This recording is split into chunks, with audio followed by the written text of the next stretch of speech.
সেই নেতা স্বপ্ন দেখেন বাংলাদেশের প্রধানমন্ত্রী হবেন। এর চেয়ে বড় তামাশা আর কি হতে পারে?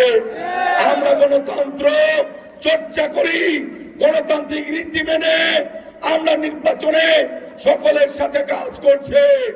লক্ষ্য করুন, এই দলটি এবং তার সাথে আরো কয়েকটি দল নির্বাচনের পরিবেশ বিনষ্ট করার জন্য মীমাংসিত বিষয় স্বাধীনতার ঘোষক শহীদ রাষ্ট্রপতি জিয়াউর রহমান সেইখানে বিএনপির একজন কর্মীকে জনগণকে বিভ্রান্ত করার জন্য, রাজনৈতিক পরিবেশ উত্তপ্ত করার জন্য উনাকে বলে উনি নাকি স্বাধীনতার ঘোষক।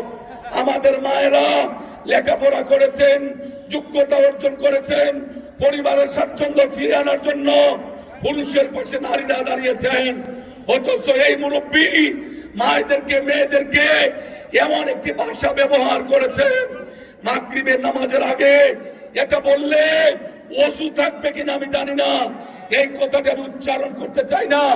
মায়েরা যারা আসছেন আপনাদেরকে প্রতিবাদ করতে হবে ব্যালটের মাধ্যমে, এর কোনো বিকল্প নাই।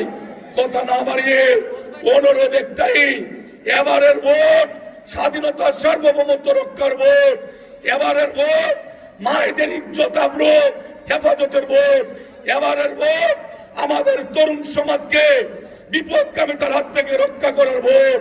এই জন্য ভোট ভেবে চিনতে, আমার ভোট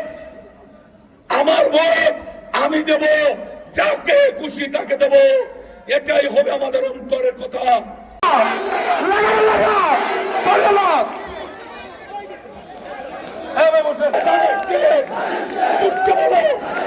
চতুর্দিকে বলে